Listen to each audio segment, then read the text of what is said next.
వారంలో నేను వచ్చినప్పుడు కొన్ని విషయాలు మిమ్మల్ని ఆత్మీయంగా బలపరిచి విన్నాను.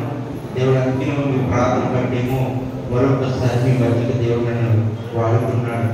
ఈరోజు ప్రార్థన కూడా జరుగుతుందా జరగదని అనుకున్నాను, కానీ దేవుడి చిత్తంలో ఉంది కాబట్టి వచ్చిన మీ అందరి పేరట నేను ఎంతగా దేవుడికి స్తుతులు చెల్లిస్తున్నాను. హల్లెలూయా.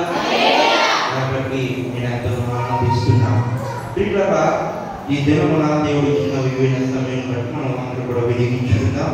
వృధా చేయకుండా మనము గ్రంథాలు తెరిద్దాం. 2 కొరింథీయులకు రాసిన పత్రిక 4వ అధ్యాయము 7వ వచనం చదువుతాం. ఒకటి ప్రశ్న చదవండి. అయినను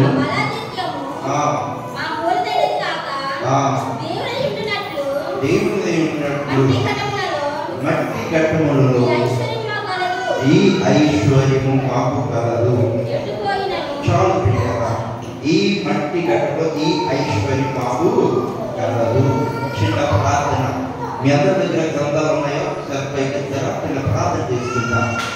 మమ్మల్ని అతిమికులుగా ప్రేమించిన మా ప్రియమైన కన్న తండ్రి, నీ దైవ సాకులు నన్ను నిలవబెట్టిన వాడుకుంటున్న విధానం బట్టి నీకు వందనాలు, స్తోత్రాలు చెల్లిస్తున్నాం.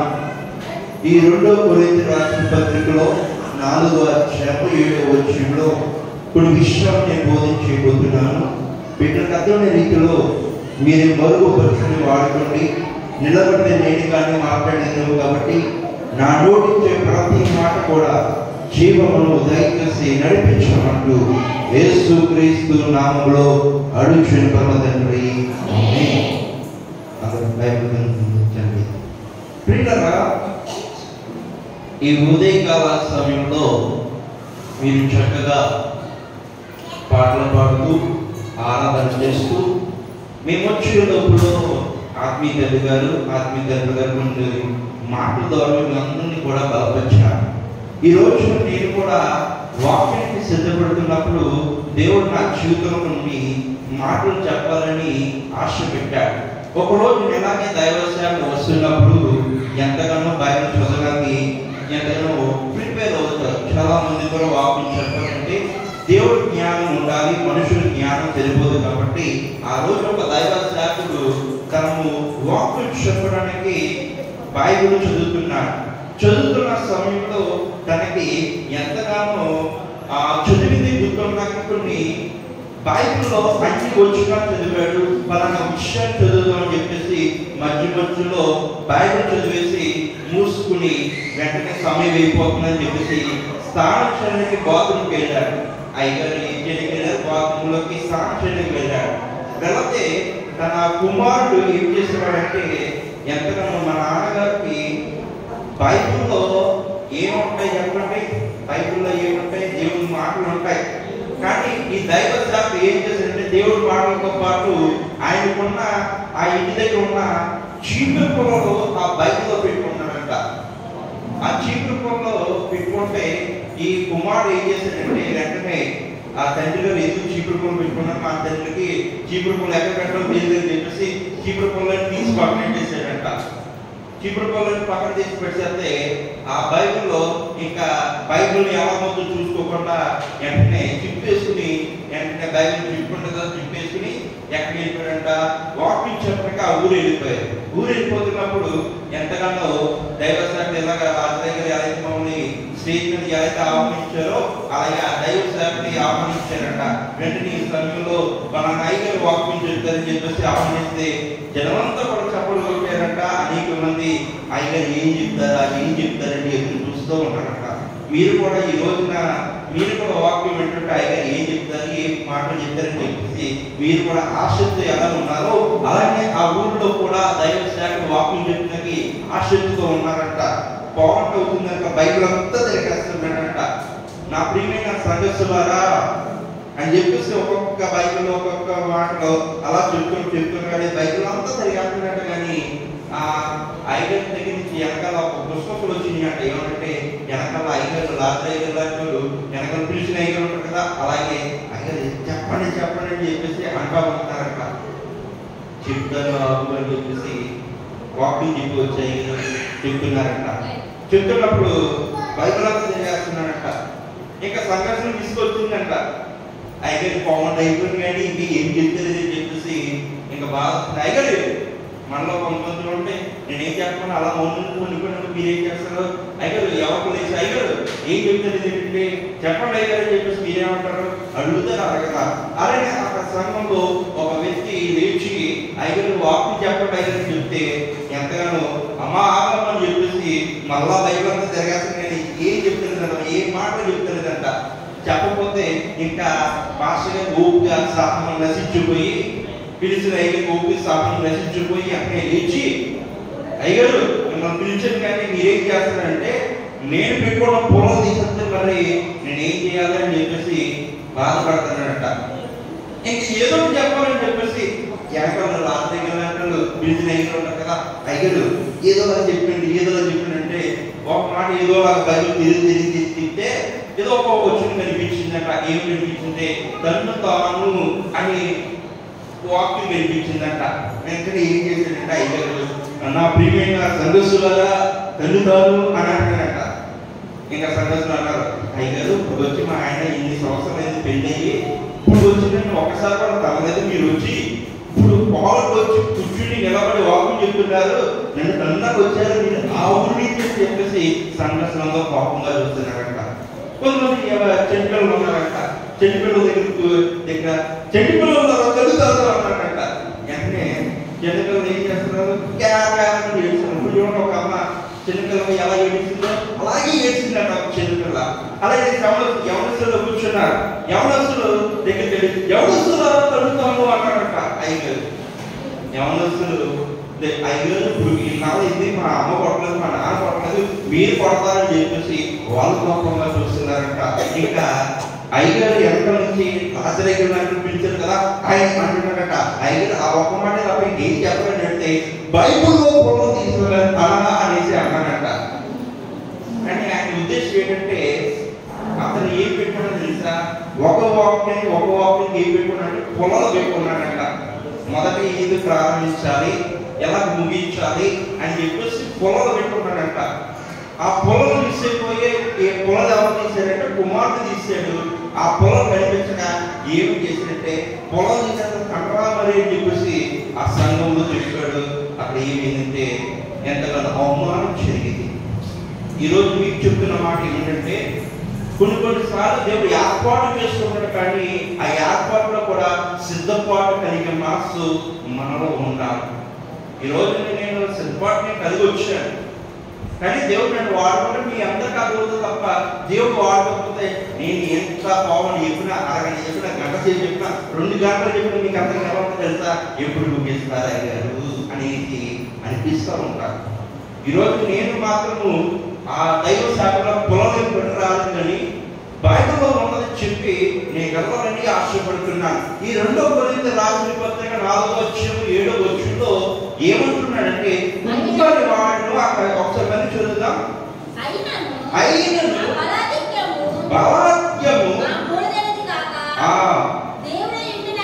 దేవుడిదై ఉండినట్లు ఈ ఐశ్వర్యం మాకు కలదు. ఇక్కడ చక్కటి మాట కనిపిస్తుంది. ఇక్కడ ఏమిటంటే ఒక వ్యక్తి మనకు కనబడుతున్నాడు. ఏంటంటే ఈ వచనంలో నేను చదువుతున్నప్పుడు నాకు అర్థమైన రీతిలో ఒక వ్యక్తిని మీకు జ్ఞాపకం చేస్తాను. ఏమిటంటే మనందరూ కూడా కుమ్మరివారు తెలుసు కదా, కుమ్మరివారు మనందరూ తెలుసు కదా. అలాగే అదే వచనం అక్కడ మరొక వచనంలో అదే అనుకున్న వచనంలో యెషయా గ్రంథంలో కూడా ఒక మాట ఉంటుంది. యెషయా గ్రంథంలో 64వ అధ్యాయం 8వ వచనం ప్రియులారా 64:8వ వచనం యెహోవా మేము జిగటమన్ను నీవు మాకు కుమ్మరివాడవు మేమందరము నీ చేతి పని ఉన్నాము. చాలు ప్రియులారా అక్కడ ఏం చెప్తున్నాడు, మేము కుమ్మరివాడము మేము నీ చేత ఏం చేయబడుతున్నాం ఈ పనివారం అని చెప్తున్నాడు. ఈరోజు చాలా మంది కుమ్మరివారు మనకు ఆ కుమ్మరి వారు ఏం చేస్తారంటే ఆ మట్టిని పట్టుకుంటారు. ఆ మట్టితో ఏం చేస్తారంటే కుండలు రెడీ చేస్తారు. ఈ రోజున నా జీవితం మీ జీవితం కూడా ఒక కుండ వంటివి, మట్టి వంటివి జీవితాలు. ఆది కాలంలో కూడా అంటారు కదా, నరుని ఎలా సృజించాను, ఒక మట్టి రూపంతో సృజించాను. ఆ మట్టి జీవం, దేవుడు యూనియన్ ఏమైందంటే ఆత్మ ఏమైపోయిందంటే జీవం వచ్చింది. ఈరోజు ఆది కాలం 2:7 వచ్చినప్పుడు అదే మాట మాకు కనబడుతూ ఉంది. ఈ రోజున దేవుడు ఒక మట్టిని అనే గురించి జ్ఞాపకం చేస్తున్నాడు. ఈ రోజు కూడా నేను కూడా ఒక అంశాన్ని ముందు తీసుకురావాలని నేను ఆశపడడం ఏంటంటే, మట్టి వంటి జీవితాలు మనందరికీ. ఈ మట్టి వంటి జీవితాల్లో యేసు ప్రభువు నాకు నేర్పించిన పాటలో మనం నేర్చుకోవాల్సింటే మట్టి పాత్రలు. చెప్పండి ఒకసారి, మట్టి పాత్రలు. నా అంశం ఏంటంటే మట్టి పాత్రలు.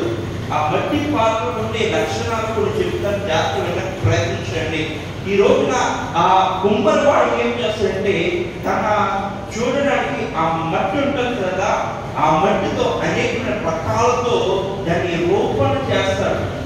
చూస్తే మట్టిగా ఉంటుంది, ఆ చక్రంలా ఉంది. ఆ చక్రం మధ్యలో అతను ఏం చేస్తాడు, మట్టి పెడతాడు. ఆ మట్టితో తన రూపాన్ని, తన చేతితో రూపాన్ని చెబుతాడు.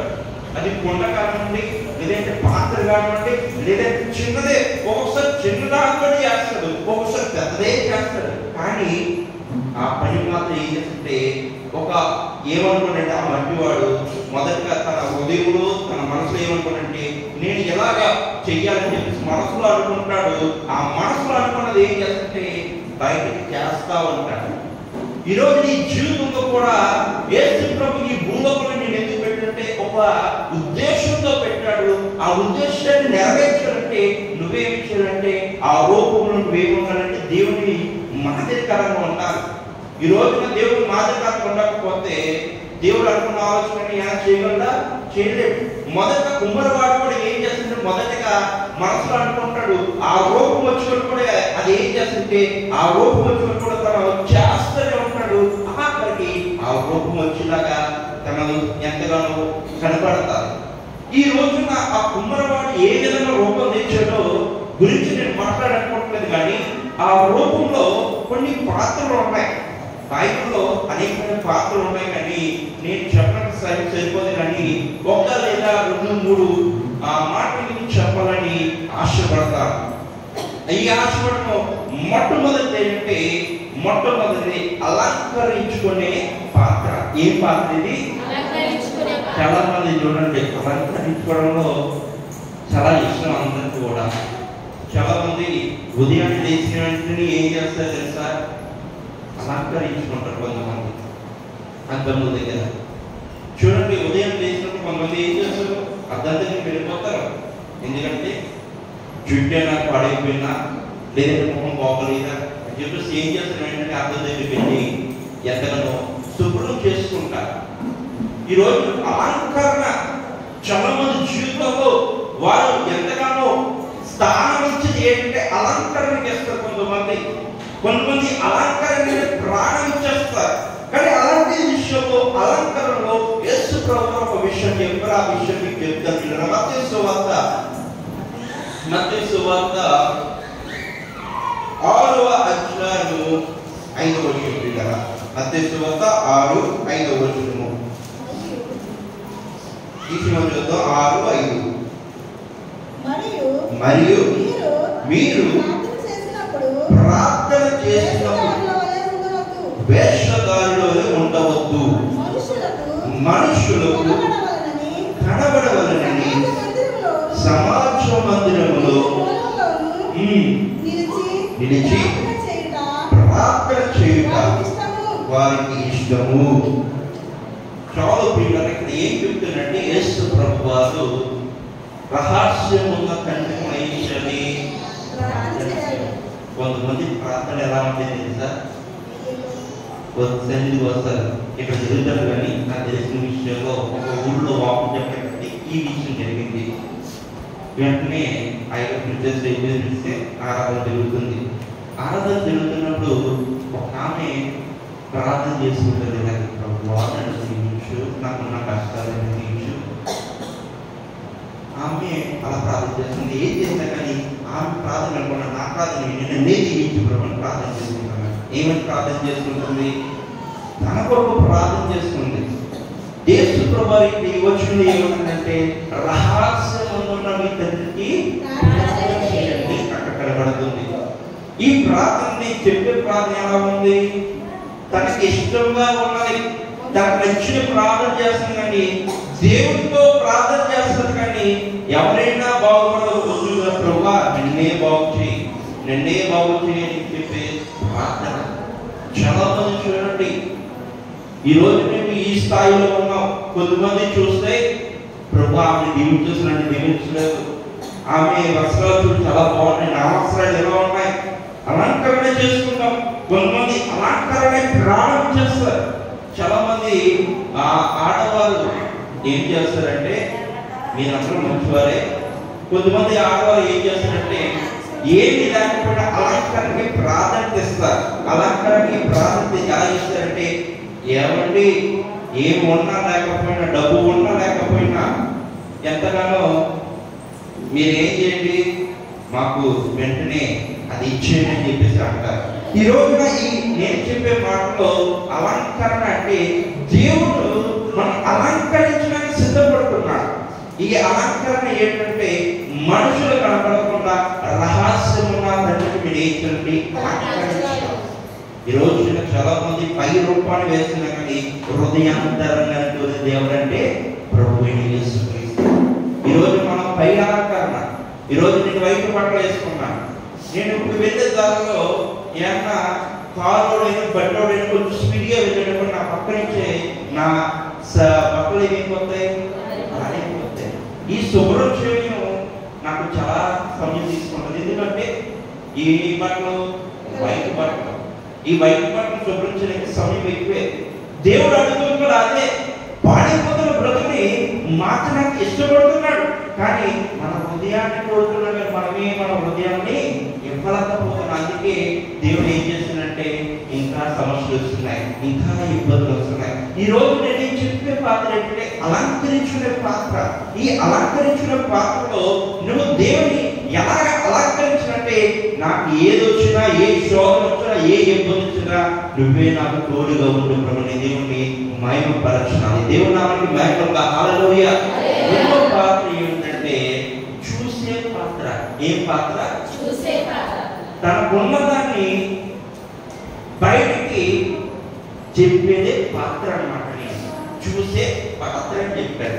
ఈ చూసే పాత్ర ఏం చేస్తుందంటే దేవుడు ఏం చేసినా చేయకపోయినా కానీ మహిమపరిచే పాత్ర అన్నమాట ఇది. ఇప్పుడు మన 2 కొరింథీయుల పత్రికలో 4:7 మనం చదువుకున్నాం.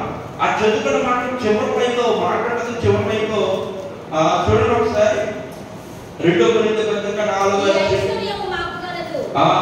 ఈ ఐశ్వర్యము మాకు కలదు. చాలు ప్రియులారా, ఈ రోజున మన అందరికీ ఏం కావాలి?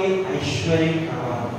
ఈ రోజు ఐశ్వర్యం వద్దు వదిలే పెట్టండి. ఎవరైనా ప్రార్థన చేస్తారు ఇక్కడ, ఎవరైనా ఎవరు చేయరు. మనము కూడా యేసు ప్రభు ఐశ్వర్యం ఇవ్వాలని ఆశపడుతున్నాడు. కానీ ఐశ్వర్యం తీసుకునే భాగ్యము ధన్యత నీలో ఉందో లేదో పరిశీలించుకో. ఈ రోజున చూసే పాత్ర అంటే దేవుడు నచ్చే ప్రార్థన చేసామనుకోండి, దేవుడు నచ్చిన విధంగా ఉన్నాడండి, దేవుడు చూసి ఏం చేస్తుంటే స్పందనిస్తాడు, దాన్ని జవాబిస్తాడు. చాలా మంది జీవితంలో మీరు చేస్తున్న ప్రార్థనకి జవాబు రావట్లేదంటే, మీరు చేసే ప్రార్థనకి మేలు కలుగుతుందంటే మీరు చేసే ప్రార్థనలో దేవుడు నచ్చే విధంగా చేస్తున్నది కాబట్టి దేవుడు ఇంకా సమస్యలు వస్తున్నాయి. దేవుడు మనకి మేలు చేయాలంటే నచ్చే విధంగా చేయాలి. అందుకే నేను ఏం చెప్తాను, రెండో మాట అంటే చూసే పాత్ర. ఈ రోజున దేవుడు కూడా నిన్ను చూస్తున్నాడు, మనుషులు నిన్ను చూస్తున్నారు. మనుషులు ఏ విధంగా చూస్తున్నారంటే ఈమె భక్తిగా ఉందా లేదంటే పరిశుద్ధంగా ఉందని చూస్తా. ఈ రోజు నాకు కూడా ఒక బిరుదు ఉంది. ఏంటంటే నేను ఎక్కడికైనా వెళ్ళినా కానీ ఒక మాట చెప్తారు, పలానా అబ్బాయి కుమారుడు కదా, సామ్యుల్ రాజు కుమారుడు కదా అని చెప్పేసి అంటారు. ఎందుకు అంటారు? అది నా గొప్పతనమా, తండ్రి గారి గొప్పతనమా? గొప్పతనం. ఆయన తండ్రి గారి రూపంలో పుట్టింది కాబట్టి, ఆయన రూపంలో నేను ఉన్నాను కాబట్టి అందరూ నన్ను బట్టి గౌరవిస్తుంది. కానీ నా తండ్రి నేను ఏం చేసి గౌరవిస్తున్నాను. అలాగే నీ జీవితంలో కూడా యేసు ప్రభుతో ఉంటే, యేసు ప్రభుని ఆ దేవుని అనేక మంది గౌరవించారు. ఆ గౌరవానికి రావాలంటే యేసులా నువ్వు ఉంటే నీకు కూడా ఏమొస్తుంది? గౌరవం వస్తుంది. ఈ రోజున యేసు ఎంతో మందిని రాజకీయాలను పిలవలేదు, డబ్బున్న వాళ్ళని పిలవలేదు, లేదంటే ఎంతగానో వర్షాలు బాగా వేసుకున్న పిలవలేదు, లేదంటే డిగ్రీలు చదువుకున్న వాళ్ళు పిలవలేదు, లేదంటే ఏదో పని చేసుకోవడం కాదు. కానీ ఎలాంటి వాళ్ళు పిలిచారంటే ఏమీ తెలియని పాత్రల్ని, అంటే శిష్యుల్ని పిలిచాడు. ఒక జాలరని, ఒక కుమ్మరివాడని, లేదంటే కొంతమంది ఆ 12 మంది శిష్యులు కూడా వాళ్ళు చదివేని వారు కాదు. కానీ దేవుడు ఎందుకు పిలిచాడంటే అది ఏమీ లేని వారిని దేవుడు వాడుకున్నాడు. ఈరోజు నిన్ను కూడా వాడుకోవాలంటే నువ్వు కూడా దేవుని యేసు ప్రభు ఒకే ఒక మాట చెప్పాడు, మీ పనులు అక్కడ విడిచిపెట్టి రండి అంటే ఏం చేశారంటే అక్కడ శిష్యులు వెంటనే వాటి ఏవైతే ఉన్నాయో వాటిని రెండింటిని విడిచి ఎవరు వెంబడించారు? యేసు వెంబడించారు. అందుకే వాళ్ళు మంచి భక్తులుగా పిలువబడుతున్నారు.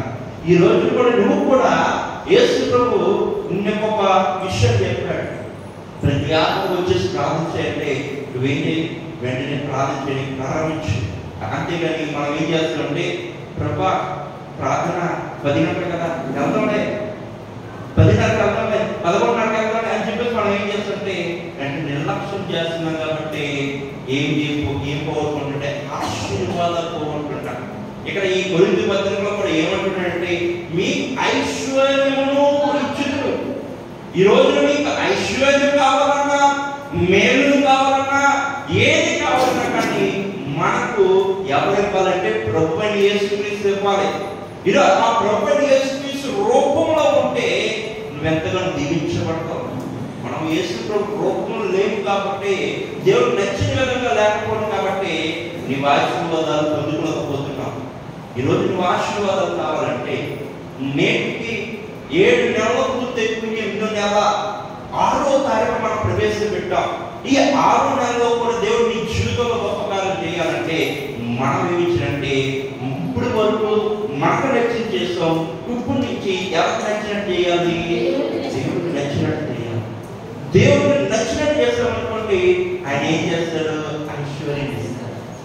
ఈరోజు నేను మీ అందరికీ ఒక 100 రూపాయలు ఇచ్చాను.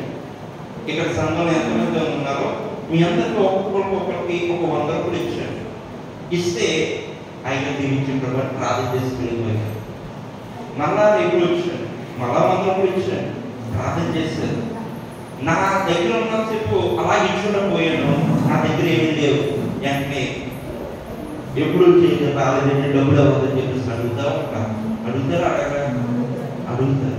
నేను పెట్టింది ఎంతవరకు ఉంటుందంటే కొద్దిసేపు మీకు ఆనందాన్ని ఇచ్చింది, కొద్దిసేపు మీకు సంతోషాన్ని ఇచ్చింది.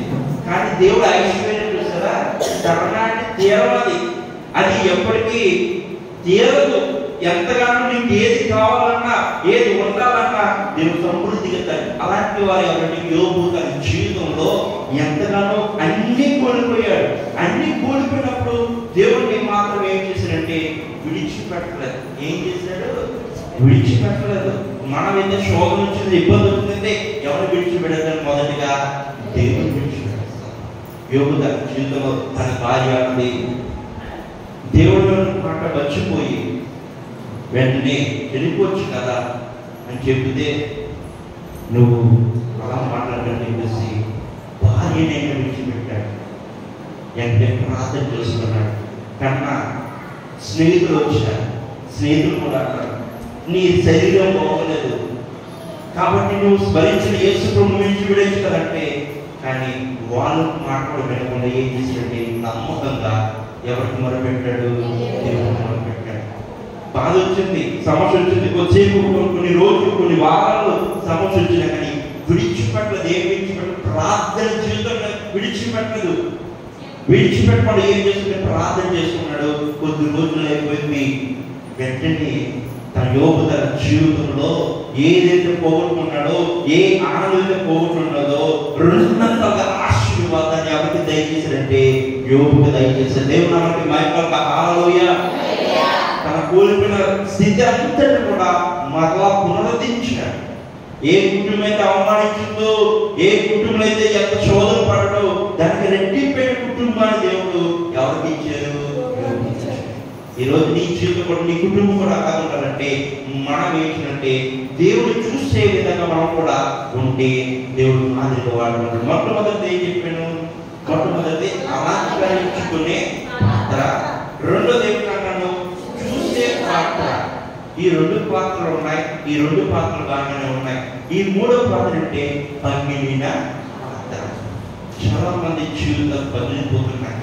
శోధనలని, బాధలని, సమస్యలని హృదయంలో పగిలిపోతున్నారు. ఇంటి వారు ఎవరు గుర్తిస్తలేదు, ఇంటి వారు నేను బాధ పెడుతున్నాను, లేదంటే ఇంటిలో శాంతి లేక, లేదంటే వీధిలో శాంతి లేక, పనిచేసే దగ్గర శాంతి లేక అనేక మంది బాధపడుతూ వాళ్ళ హృదయాలు ఏం చేసి పగలగొట్టుకుంటున్నారు. ఈ రోజున కూడా మన జీవితంలో కూడా అదే జరుగుతుంది. ఈ రోజున యేసు ప్రభు వారు శిష్యుని ఎలా పిలిచారంటే వారు ఉన్న పరిస్థితులకి పిలిచారు, ఎంతగా దీవించబడ్డా. ఈ రోజు నిన్ను కూడా యేసు ప్రభు ఒక విషయం అడుగుతున్నారు. ఏమని అడుగుతున్నారంటే, నేను ఈ మాట చెప్పి నేను ఇస్తాను. ఒకరోజు ఒక కుమ్మరవాడు ఏం చేశాడంటే అన్ని కుండలు బాగా రెడీ చేశాడు. రెడీ చేస్తే అన్ని బాగా వచ్చినాయి. ఆ కొన్ని కుండలు అన్ని బాగున్నాయి.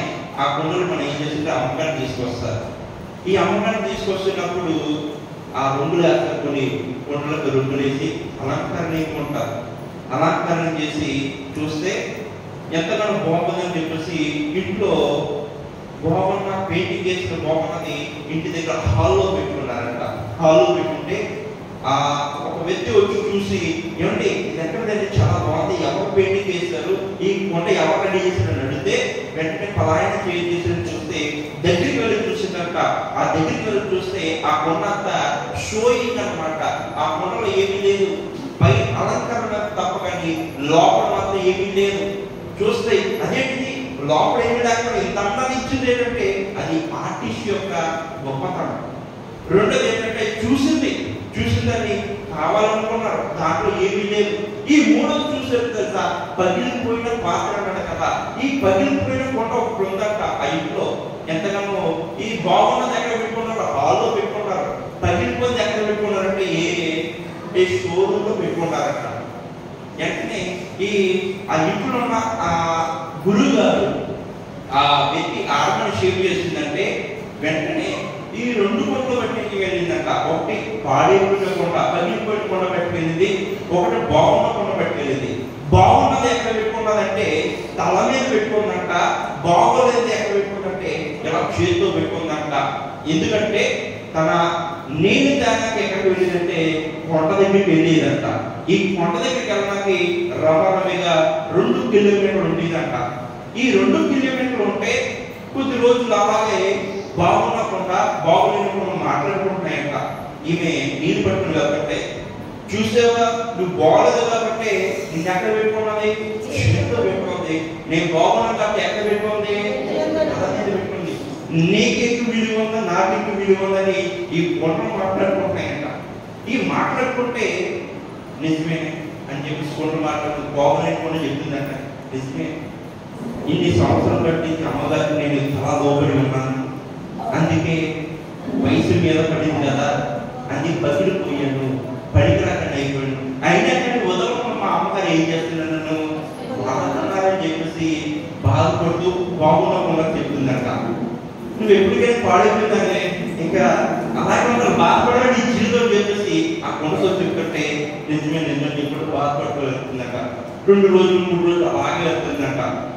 వెళ్తున్నక్కడిని ఆ అమ్మగారి దగ్గరికి వెళ్ళి ఆ కొండ అమ్మగారి దగ్గరికి వెళ్ళి, అమ్మగారు ఎందుకంటే నన్ను వాడుతున్నారు, నేను పనికిరాను కదా, నేను అసలు పగిలిపోయిన కొండ కదా, నీరు నాలో వేసినా కానీ ఏమవుతుంది, నీరంతా ఏమి కింద పోతనే ఉన్నది, ఎందుకు అమ్మగారు నన్ను వాడు వదిలేంటంటే అంటే అమ్మగారు ఒక మాట చెప్పారు. ఏమనంటే, నువ్వు పగిలిపోయిన అనుకున్నా కానీ నువ్వు ఎంతగానో వాడబడుతున్నావు అని చెప్పేసి అమ్మగారు చెప్పారట. ఎలాగ అమ్మగారు, నీరు నిలబడలేదు, మీరు చేసి నీరంతా కూడా ఏమైపోతుంది, కిందే పోతుంది కదంటే అమ్మగారు చెప్తున్నారు. మన నీరు కనుక ఎక్కడికి వెళ్తాం, కొండ దగ్గరికి వెళ్తాం. ఈ కొండ దగ్గరికి వెళ్ళే లోపల నీకు కొన్ని పువ్వులు కనిపిస్తున్నాయి. ఈ పువ్వులు ఎంతో అందాన్నిచ్చినాయా, ఎంత రోజా పూలని, గులాబీ పూలని, రకరకాల పూలన్నీ ఉన్నాయి కదా. ఈ పూలన్నీ ఆకర్షణతో బాగున్నాయి కదా. అది ఎవరు వేసాడు తెలుసా? నువ్వే వేసావు అని చెప్పిందంట. అదేంటి అమ్మగారు, నేనేమి పెట్టండి అని అంటే, ఒకరోజు ఆ అమ్మగారు ఏం చేశారంటే ఈ పువ్వులు పెట్టే ముందుగా విత్తనం వేశారంట. ఆ భూమిలో ఈ 2 కిలోమీటర్ల దూరం దగ్గర నుంచి ఆ విత్తనాలు వేసుకుంటూ వచ్చారంట. ఆ విత్తనాన్ని ఈ కొండ ఈ పగిలి పెట్టుకుంటే ఏమవుతుందంటే ఆ నీరు పోతున్నాయి కదా. ఆ నీరు పోతున్నది ఈ కొండ ఆ వేసిన విత్తనం దగ్గర నీళ్లు అలా వెళ్తున్నాయి.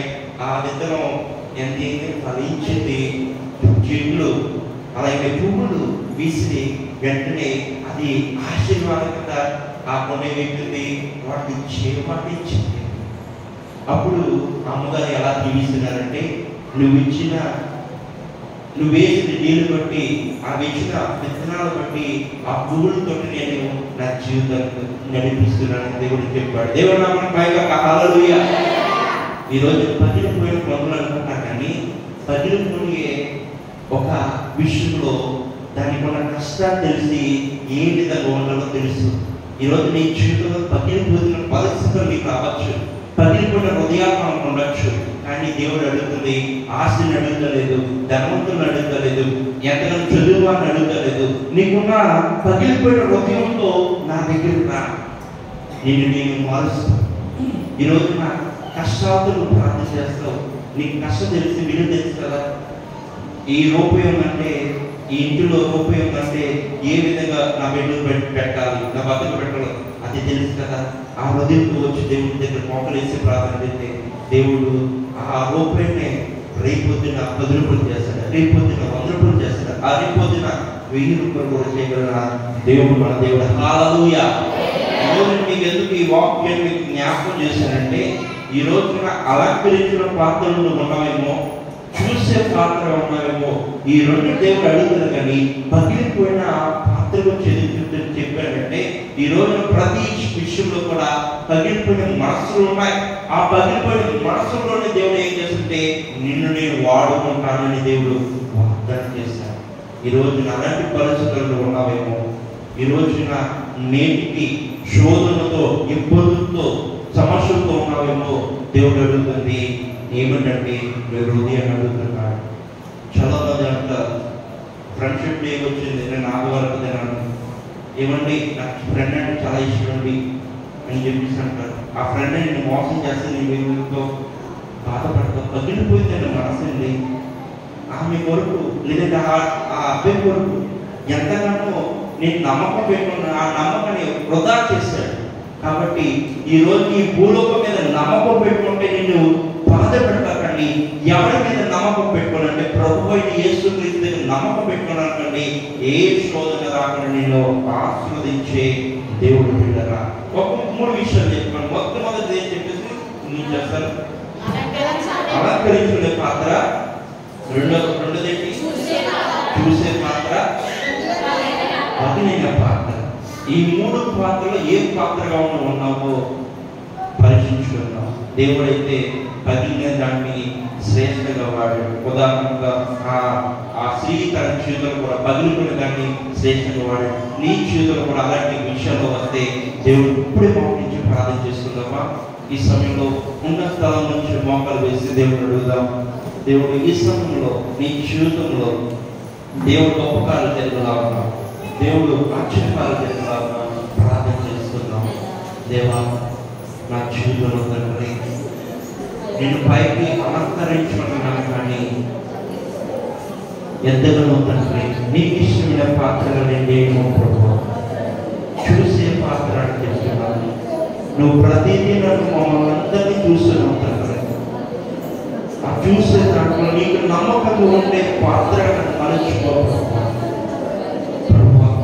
పగిలిన పాత్ర అన్నావు, పగిలిపోయిన హృదయాన్ని నువ్వు అలక్ష్యము చేయమని నువ్వు జ్ఞాపకం సెలవించుకున్నావు.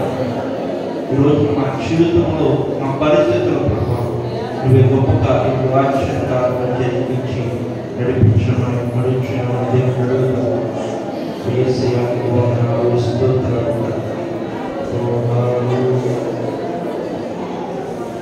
చూడు యేసయ్యా నన్ను చూడు యేసయ్యా చేయి పట్టి నన్ను నీవు నడుపు యేసయ్యా చూడు యేసయ్యా నన్ను చూడు యేసయ్యా చేయి పట్టి నన్ను నీవు నడుపు యేసయ్యా యేసయ్యా అంటూ ఎవరు లేరయ్యా యేసయ్యా అంటూ ఎవరు లేరయ్యా నిన్ను నమ్మి బ్రతుకుచుంటిని నిన్ను వెతుకుచు పరిగెత్తుచుంటిని నిన్ను నమ్మి బ్రతుకుచుంటిని నిన్ను వెతుకుచు పరిగెత్తుచుంటిని చూడు యేసయ్యా నన్ను చూడు యేసయ్యా చేయి పట్టి నన్ను నీవు యేసయ్యా చూడు యేసయ్యా నన్ను చూడు యేసయ్యా చేయి పట్టి నన్ను నీవు యేసయ్యా. ప్రార్థన చేస్తున్నాం. మమ్మల్ని అతిమిక్కిలిగా ప్రేమించిన మా ప్రియమైన తండ్రి నీకు వందనాలు స్తోత్రాలు చేస్తున్నాం. ఈ మధ్యాహ్న సమయంలో మా ప్రియమిత్రులుగా ఈ వాక్యం బట్టి వందనాలు. మట్టి కుండలు నీకెంత దాంట్లో అలంకరించిన పాత్రలు చెప్పు చూసే పాత్రలు చెప్పు అలాగే ప్రభు పదిలిన పాత్ర ప్రభా నువ్వు ఎంతకన్నా ప్రభా మేము ఏ వస్త్రాలు వేసుకుని నువ్వు అడగలేదు ఏ హృదయంతో ఉన్నావు అడగలేదు పదిలిన హృదయాన్ని కోరించుకోవాలి. ఈరోజు ఏ బిడ్డ కుటుంబంలో వ్యక్తిగత జీవితంలో ఏ శోధనతో ఏ ఇబ్బందులతో ఉందో చూసి వారి జీవితం గొప్ప కార్యం చేయాలి. ఈరోజు మా అందరి జీవితంలో ప్రభు నువ్వు గొప్ప కార్యం చేసే దేవుడు తండ్రి ఈ దిన ప్రభు మంచి వాతావరణం దయచేసిన ఉదయకాలానికి విపరీత వర్షం అయినా కానీ ఇప్పుడు కరెక్ట్గా ఆరాధన సమయానికి మంచి వాతావరణం ఇచ్చినందుకు వందనాలు స్తోత్రాలు చేస్తున్నాం. నీ చిత్తం నా ఏడలో ఉంది కాబట్టి ప్రభా ఈ సమయానికి చల్లని వాతావరణంతో ఈ లేఖనంలో కొన్ని విషయాలు మేము నేర్చుకున్నాక భాగ్యము ధన్యత మాకు ఇచ్చినందుకు నీకు వందనాలు ప్రభా. నిలబడి నేర్చుకుని ప్రభా మా బిడ్డలు అర్థమైంది అనుకుంటున్నాను తండ్రి వారి జీవితంలో ఫలించి అభివృద్ధిగా మార్చమని ప్రార్థన చేస్తాం తండ్రి. అలాగే కార్యక్రమం అందరిలో కూడా మీ కాపుదల భద్రత ప్రభా విన్న మాటలు తప్పకుండా ప్రతిఫల జీవులు వాసులు దయచేసి నడిపించి ప్రభుత్వించమంటూ యేసు నామములో ప్రార్థిస్తున్న మా ప్రియమైన పరలోకమైన తండ్రి తిరిగిన వాళ్ళ ఇంతవరకు దేవుని మాటలు విన్నా మీ అందరికీ మా హృదయపూర్వకమైన వందనాలు. మా కొరకు ప్రార్థించండి. మా చిన్న పరిచయం కొరకు మీరు ప్రార్థించండి. దేవుని చేతుల మరొకసారి వచ్చే వరకు కూడా మా కొరకు మా